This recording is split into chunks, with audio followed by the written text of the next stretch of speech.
आज अपन पढ़ेंगे टेंस। ठीक है, तो टेंस के बारे में आपको इंट्रोडक्शन करा रहा हूँ कि टेंस कितने प्रकार करते हैं।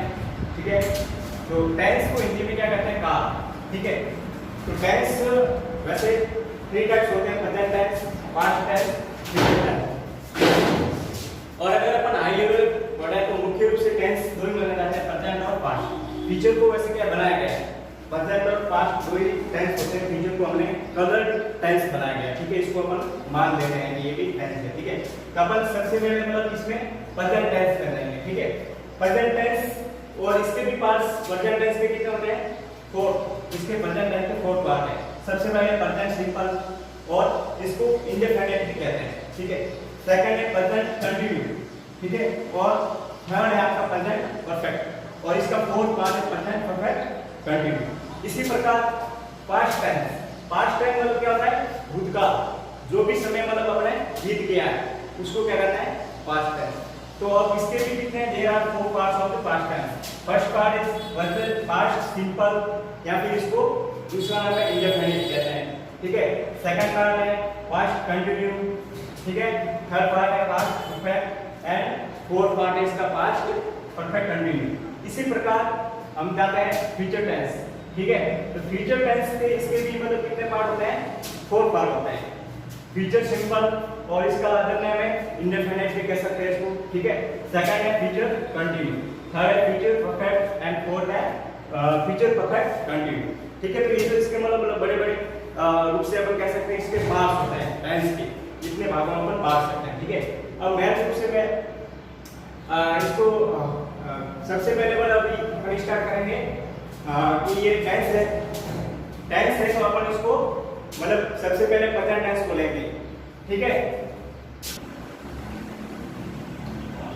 अभी जैसे अपना इंट्रोडक्शन पूरा हो गया कि टेंस प्रेजेंट पास्ट फ्यूचर कितने टाइप होते हैं, इनके टाइप बता दिए। अब सबसे पहले अपन लेंगे प्रेजेंट टेंस। ठीक है, प्रेजेंट टेंस इसको हिंदी में क्या कहते हैं, वर्तमान काल। जो प्रेजेंट टेंस है इसको हिंदी में कहते हैं वर्तमान काल। वर्तमान काल क्या होता है, जो अभी वर्तमान में जो भी काम अपन करते हैं। ठीक है, जैसे मैं आपको पढ़ा रहा हूँ, ठीक है, टाइम चल रहा है, आप पढ़ रहे हो। ठीक है, तो जो भी एक्टिविटी अपने वर्तमान में जो भी हो रही है उसे क्या कहते हैं, वर्तमान काल। मतलब तो उसमें ये जो वर्तमान में एक्टिविटी उसे वर्तमान काल कहते हैं। तब सबसे पहले लेंगे वर्तमान काल, और इसके भी कितने there are 4 parts of present tense. ठीक है, तो इसमें सबसे पहले प्रेजेंट टेंस का पार्ट है प्रेजेंट सिंपल, या फिर इसका अदर नेम है, दूसरे नाम अपन कह सकते हैं प्रेजेंट इंडेफिनिट। ठीक है, और इसका हिंदी में नाम है साधारण वर्तमान काल। ठीक है, प्रेजेंट सिंपल का हिंदी में नाम है साधारण वर्तमान काल, और इसको बोले इसकी पहचान है, का है, ती है, ते है, ये इसकी प्रेजेंट सिंपल की पहचान है। इस सेंटेंस के पीछे ता है, ती है, ते है आते हैं, वो प्रेजेंट सिंपल में माने जाते हैं। जैसे मैं स्कूल जाता हूँ, मैं खाना खाता हूँ, मैं फुटबॉल खेलता हूँ, जो भी अपन ये एक्टिविटी रोज करते हैं उसमें ये प्रेजेंट सिंपल में आते हैं। तो सबसे पहले मैं जैसे बताऊंगा कि प्रेजेंट सिंपल इसके भी कितने 4 पार्ट होते हैं। कौन-कौन से होते हैं इसमें मैं बता रहा हूँ। तो अफर्मेटिव, ठीक है, दूसरा होता है नेगेटिव, तीसरा होता है इंटरोगेटिव, और चौथा है इंटरोगेटिव नेगेटिव। ठीक है, तो अपन सबसे पहले लेंगे अफर्मेटिव। ये इसका पहला पार्ट है, अपन कह सकते हैं ये। तो प्रेजेंट सिंपल का सबसे पहला पार्ट है अफर्मेटिव। अब मैं अफर्मेटिव का आपको स्ट्रक्चर बताने जा रहा हूँ। देखो इंग्लिश में क्या होता है, अपन कोई भी सेंटेंस बनाते हैं जो भी है, तो उसका सबसे पहले स्ट्रक्चर आना बहुत जरूरी है। ठीक है ना, स्ट्रक्चर अगर नहीं आ रहा तो अपन कोई भी सेंटेंस नहीं बना सकते। ठीक है, तो स्ट्रक्चर आना बहुत ही जरूरी है। बोले ये इसकी बोले स्ट्रक्चर है वो इंग्लिश की रीढ़ की हड्डी है। ठीक है, वैसे अपन इंग्लिश सीखने के लिए क्या है, ये टेंस आने जरूर होते हैं। अगर टेंस नहीं आते तो अपन इंग्लिश नहीं सीख सकते। ठीक है, इसलिए सबसे पहले हम आपको टेंस पढ़ाते हैं। तो बेसिक नॉलेज टेंस का आपको होना जरूरी है। ठीक है, टेंस के अंदर भी आपको ये स्ट्रक्चर है टेंस का, मतलब कहाँ पे वर्ब कहाँ लगती है, सब्जेक्ट कहाँ आएगा, ऑब्जेक्ट कहाँ आएगा, वो आपको मतलब नॉलेज होना बहुत जरूरी है। ठीक है, तो इसमें सबसे पहले मैं आपको बता रहा हूँ अफर्मेटिव। ठीक है, तो अफर्मेटिव इसको मतलब कहते हैं कि सकारात्मक। अफर्मेटिव का हिंदी में है सकारात्मक।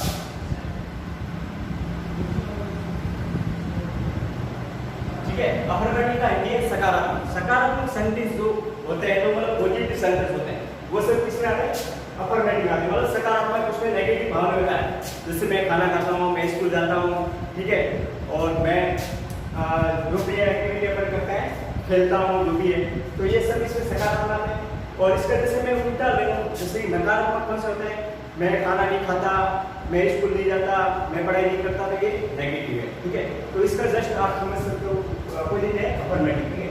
अब सबसे पहले अफर्मेटिव का स्ट्रक्चर है सब्जेक्ट प्लस वर्ब की first form plus SES plus object. ये क्या है इसका स्ट्रक्चर। तब मैं आपको बता दूं कि सब्जेक्ट देखो एक सेंटेंस लेते हैं अफर्मेटिव का, जैसे कोई भी सकारात्मक का सेंटेंस लेते हैं, तो वो है जैसे कि Rajesh goes to school daily, कि मतलब इसका हिंदी में आपको बता दूं कि राजेश रोज स्कूल जाता है, ठीक है। तो ये एक प्रकार का सकारात्मक, मतलब राजू मतलब आपके राजेश है वो रोज स्कूल जाता है, मतलब इसमें सकारात्मक भाव है, नकारात्मक भाव नहीं है वो स्कूल नहीं जाता, मतलब इसमें है सकारात्मक कि वो रोज स्कूल जाता है, ठीक है। ये तो पूरा सेंटेंस बता दिया मैंने इंग्लिश में। अब इसको मतलब एक पार्ट बोलेंगे कि इसमें सब्जेक्ट कौन सा है, तो देखो ये राजेश है, तो ये अपना क्या है सब्जेक्ट, तो इस प्रकार से अपन जमाते हैं, तो राजेश है सब्जेक्ट है। इसके बाद में ये बी फर्स्ट क्या हुआ, इसका मतलब वर्ब की फर्स्ट फॉर्म, ठीक है। तो इसमें ये वो अपन ने वर्ब की फर्स्ट फॉर्म लगाई है, ठीक है। फिर उसके बाद में ये क्या है एसईएस, क्या लगता है एसईएस, तो एक वो के साथ में इसको एस लगा दिया अपन ने, ठीक है। तो ये एस लग गया। फिर इसके बाद में ये पूरा क्या है अपना ऑब्जेक्ट, ये पूरा बाद वाला जो पार्ट है वो ऑब्जेक्ट आ जाएगा, ठीक है। तब जैसे आपके माइंड में क्वेश्चन आ रहा होगा, ठीक है, समझ में आ रहा है ना किस, हाँ, तो आपके माइंड में क्वेश्चन आ रहा होगा कि सर ये एस कैसे लगा, ठीक है। तो इसकी मतलब डाउट क्लियर करने के लिए मैं आपको बता दूं एस क्यों लगा, इसका रूल्स होता है। देखो रूल्स नंबर फर्स्ट, ठीक है, क्या है, he she it name third person singular subject के बाद में आने वाली वर्ब के साथ एस लगा, ठीक है। रूल्स नंबर फर्स्ट है कि अपने ही सी इट या फिर कोई भी नेम हो सकता है, राम श्याम कोई भी, ठीक है। और थर्ड पर्सन सिंगुलर है, मतलब एक वचन, सिंगुलर का मतलब है जैसे कोई भी सब्जेक्ट है वो एक वचन है, ठीक है। तो उसके बाद में आने वाली वर्ब, जैसे कि मैं बता दूं ये क्या है राजेश, ये थर्ड पर्सन सिंगुलर है, मतलब इसका नाम है राजेश और इसमें मतलब ये सिंगुलर एक वचन है। और उसके बाद में आने वाली वर्ब देखो, इसके जस्ट बाद में कौन सी वर्ब आ रही है, ठीक है। तो इस वर्ब के साथ में एसएस लगाता है, ठीक है। तो अपन ने क्या कर दिया, ये जो राजेश के बाद में अपना जो वो वर्ब आ रही है वो उसके साथ में अपना एस लगाएंगे, ठीक है। तो राजेश गोज टू स्टूडेंट, ठीक है। तो ये एस लगाने से अपन को ये प्रूफ हो गया कि मतलब ये सिंगुलर है, मतलब राजेश है ये एक वचन है और एक वचन के बाद में ये लगता है गोज, एस लगा इसलिए ये कंप्लीट हो गया, ठीक है। अब इसी प्रकार से अपन ने जैसे कि मैंने बताया ये तो नाम का हो गया, अब ही का लेते हैं एग्जांपल, तो ही प्लेज फुटबॉल डेली, मतलब ही कोई भी नाम हो सकता है, ठीक है। ये किसी का भी नाम हो सकता है, कोई भी लड़का हो सकता है, ठीक है। ही प्लेज फुटबॉल डेली, ठीक है। तो इसमें ये ही सब्जेक्ट है, इसके बाद में ये वर्ब की फर्स्ट फॉर्म है प्लेज और ये पूरा ऑब्जेक्ट है, ठीक है। तो ये सब्जेक्ट के बाद में जैसे इसमें भी देखो ये वर्ब आई है प्ले, प्ले क्या एक वर्ब है, तो इसके साथ में एस लगा हुआ है, ठीक है। तो ये प्लेज हो गया। तो मतलब ये क्यों लगा एस, क्योंकि ये रूल्स है, रूल नंबर फर्स्ट है he she it name third person singular subject के बाद में आने वाली वर्ब के साथ में एस लगता है, मतलब ये रूल्स है, मतलब है कि अगर कोई भी सिंगुलर है एक वचन जो भी सब्जेक्ट है उसके बाद में वर्ब आएगी उसके साथ में आपको एस लगाना कंपलसरी है, ठीक है। तो आपने प्ले के साथ में एस लगा दिया, तो ही प्लेज फुटबॉल डेली, ये आपके क्या हो जाएगा राइट हो गया। बोले इसी प्रकार जैसे कि आपके मान लो एग्जाम में इस प्रकार का क्वेश्चन आता है, ठीक है। कि मान लो मैं आपको ये यहाँ से मतलब हटा देता हूँ, ठीक है। ये प्ले यहाँ पे जैसे मैंने यहाँ पे जैसे मैं ये पूरा प्ले हटा दिया, ठीक है। तो मैंने यहाँ पे लिख दिया यहाँ जैसे कि प्ले या फिर प्लेस, ठीक है। तो आपके एग्जाम में इस प्रकार का आएगा, यहाँ पे जैसे आपके खाली जगह है, ठीक है। तो फिल इन द ब्लैंक मतलब correct form of the verb, आपके एग्जाम में इसी प्रकार का क्वेश्चन आएगा, fill in the verb correct, fill in the correct verb, fill in the verb, ठीक है। इसमें आपको करेक्ट वर्ब क्या है वो आपको इस ब्रैकेट के अंदर भरनी है, ठीक है। तो इसमें जैसे कि ही फुटबॉल डेली, अब अपन को ये करना है कि इस प्ले और प्ले प्लेस इनमें से लगाना, इस दोनों में से लगाना, तो अब ये जो प्ले और प्लेस में से अपन ये पता नहीं कि ये प्ले लगाना है या फिर प्लेस लगाना है, तो ये अपन को पता कैसे चलेगा? ये रूल्स अगर अपन को आता है कि ही सी थर्ड पर्सन सिंगुलर सब्जेक्ट के बारे में आने वाली वर्ब के साथ में अपन एस लगाते हैं, तभी अपन इसके साथ में अपन को इसको सही सेंटेंस सही वर्ब लगा सकते हैं। ठीक है, अगर ये रूल्स आपको याद नहीं है तो आप इसमें इसकी सही वर्ब नहीं कर सकते। ठीक है ना? तो अब मान लो आपको रूल्स याद है, आपने अच्छी तरह से याद कर रखा है। ठीक है, तो अब आपको पता है कि ये ही मतलब जैसे कि आपको पता है कि क्या है, थर्ड पर्सन है, सिंगुलर है, एक वचन है, तो इसके बाद में आने वाली वर्ब के साथ में एस लगेगा। तो इसके बाद में जैसे कि ये फुटबॉल मतलब खेलता है, वो फुटबॉल खेलता है, तो ये वर्ब खेलना प्ले है, इसके साथ में एस लगेगा, तो अपन ये प्लेज लगाएंगे। ठीक है, तो यहाँ पे अपन कर देंगे प्लेज। ठीक है, तो अपना ये करेक्ट हो जाएगा। ये इस प्रकार से आपका आंसर करेक्ट हो जाएगा। अब आपके अच्छे नंबर पूरे नंबर आ जाएंगे। इस प्रकार से आपके एग्जामिनेशन आते हैं। अब देखो एग्जाम्पल नंबर था, सी सिंग्स अ स्वीट सॉन्ग, मतलब कोई लड़की है, सी गर्ल्स के लिए यूज होता है, ही मेंस के लिए होता है। ठीक है, तो आपके ये सी सिंग्स अ स्वीट सॉन्ग, मतलब इसमें सी क्या है, सब्जेक्ट है, इसके बाद में ये क्या है, वर्ब की फर्स्ट फॉर्म है, और ये पूरा क्या है, ऑब्जेक्ट। ठीक है, स्ट्रक्चर ये रहेगा सभी सेंटेंस में, स्ट्रक्चर ये रहेगा, सब्जेक्ट, वर्ब की first form plus S plus object सभी में। ठीक है, ये समझ में आएगा। अब जैसे कि सी सिंग्स अ स्वीट सॉन्ग, मतलब इसका पूरे का हिंदी अर्थ होता है वह मधुर गाना गाती है। वह कोई भी लड़की हो सकती है। ठीक है, तो उसका नाम मतलब भी नहीं दे रखा है। ठीक है, गीता सीता कोई भी नाम हो सकता है। ठीक है, तो वह मधुर गाना गाती है, ये क्या है, सिंगुलर। इसमें मैंने दे रखा है, उसमें देखो सी इसमें भी आया है, तो ये सी क्या है, थर्ड पर्सन सिंगुलर है। उस थर्ड पर्सन रूल्स क्या है, पहला रूल है थर्ड पर्सन सिंगुलर के बाद में आने वाली वर्ब्स के साथ में अपन एस लगाते हैं। तो ये इसके बाद में आपके ये वर्ब्स आ सी, तो अपन सी के साथ में एस लगाए क्योंकि रूल्स है। ठीक है, तो सी सिंग्स अ स्वीट सॉन्ग, तो अपना ये राइट क्वेश्चन हो जाएगा। अगर एग्जाम में भी आता है ई से fill in the blank correct form of the verb, आपकी सही इसमें कौन सी वर्ब है ये भरनी है, तो आपको इसी प्रकार से अगर दे रखा है इसमें, तो आपको ये जैसे कि यहाँ ऐसे दे रखा होगा सी और दूसरे सी। ठीक है, तो आप इस पे करेक्ट कर दोगे, क्योंकि आपको पता है इससे फर्स्ट क्या आता है आपको, मतलब एग्जांपल नंबर 4 है। ठीक है, आई राइट अ लेटर।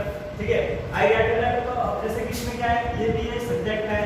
ठीक है, ये वर्ब है, सब्जेक्ट है, और ये वर्ब की फर्स्ट फॉर्म है, प्लस ये पूरा ऑब्जेक्ट है। ठीक है, तो जैसे कि आपने देखा कि इस सब्जेक्ट के बाद में ये राइट आया। ठीक है, राइट, तो आप ये मतलब आपका जैसे क्वेश्चन माइंड में रहेगा, सर इसके बाद में एस बनेगी कि जैसे कि एक सब्जेक्ट है, इसके बाद में जो आपके ये वर्ब है, इसी सभी में एस लगाए, इसके साथ एस क्यों नहीं लगा, तो ये मतलब आपके क्वेश्चन जो माइंड में होता है वो बिल्कुल सही होता है। ठीक है, तो इसका मैं आपको क्लियर कर देता हूँ डाउट कि इसके साथ में एस क्यों नहीं लगा, क्यों, क्योंकि इसका रूल्स है। रूल्स नंबर 2 आपको याद मान लीजिए। रूल्स नंबर 2 क्या है, I we they you, plural subject के बाद में आने वाली वर्ब्स के साथ एस नहीं लगा। ठीक है, रूल्स नंबर 2 है कि I we they you, plural subject मतलब आपके प्लूरल सब्जेक्ट मतलब बहुवचन कर्ता, बहुवचन कर्ता मतलब आपके इसमें देखो आई ये वो क्या बहुवचन है, मतलब आई बहुवचन, वैसे तो एक वचन है पर इसको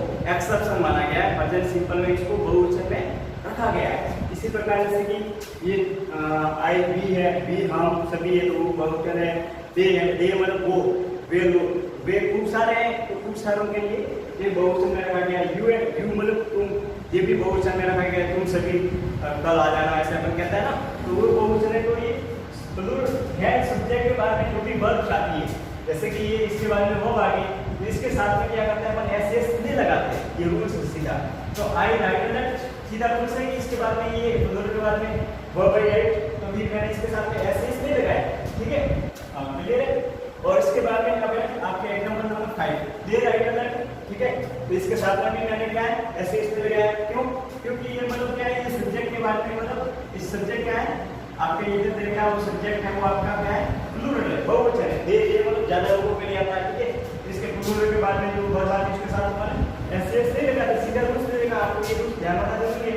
दे राइट टू लेफ्ट, ठीक है, ये पूरा आपका क्या हो जाएगा, ऑब्जेक्ट हो जाएगा, ठीक है। तो इसी प्रकार से आपके we eat food every day, ठीक है, क्या है आपके एग्जांपल नंबर 6 है we eat food every day, ठीक है, हम क्या है रोज खाना खाते हैं। इसमें भी ये सब्जेक्ट हो गया आपका, ये वर्ब की फर्स्ट फॉर्म प्लस ये आपके ऑब्जेक्ट हो गया पूरा, ठीक है। तो वी ईट फूड, इसमें वी के बाद में जो आपके दो भाई इसके साथ में एस एस लगाए, क्यों, क्योंकि ये वी बहुवचन है, तो बहुवचन के बाद में आने वाली वर्ब है उसके साथ में एस एस नहीं लगाते कौन से सीधा, ठीक है। फिर ये होगा मेरे हिसाब से इसके बाद में ये 7 एग्जांपल नंबर 7, इसमें क्या है you run daily in the morning, तुम, इसका हिंदी होता है तुम रोज सुबह जैसे you run daily in the morning, तुम सुबह रोज दौड़ते हो, ठीक है। तो ये क्या है यू के बाद में आपकी वर्ब आई है जो भी है रन है, ठीक है, ये सब्जेक्ट है आपका, ये सब्जेक्ट है और ये आपके वर्ब की फॉर्म में बोला ये पूरा ऑब्जेक्ट, ठीक है। तो इसके बाद में जो इसके बाद में रन जो वर्ब आई है इसके साथ में ऐसे इसलिए लगाया, क्यों, क्योंकि आपके रूल्स है कि आई वी यू दे जो प्लूरल सब्जेक्ट है यहाँ पे ये से यू आ गया, ये ठीक है, ये दे हो गया था, ये हो गया था, ठीक है। इसके बाद में यू है, तो यू के बाद में ये बहुवचन है, जो वर्ब आई इसके साथ में ऐसे यस नहीं लगाया, सिंपल रूल्स है। तो ये मतलब कुल मिला के क्या है आपको रूल्स याद होना बहुत जरूरी है, अगर आपको रूल्स याद है आप कोई भी क्वेश्चन सॉल्व कर सकते हो, ठीक है। आप नोट डाउन कर लो, अभी मैं पानी पी रहा हूँ, पानी पी रहा हूँ, चालू रखना।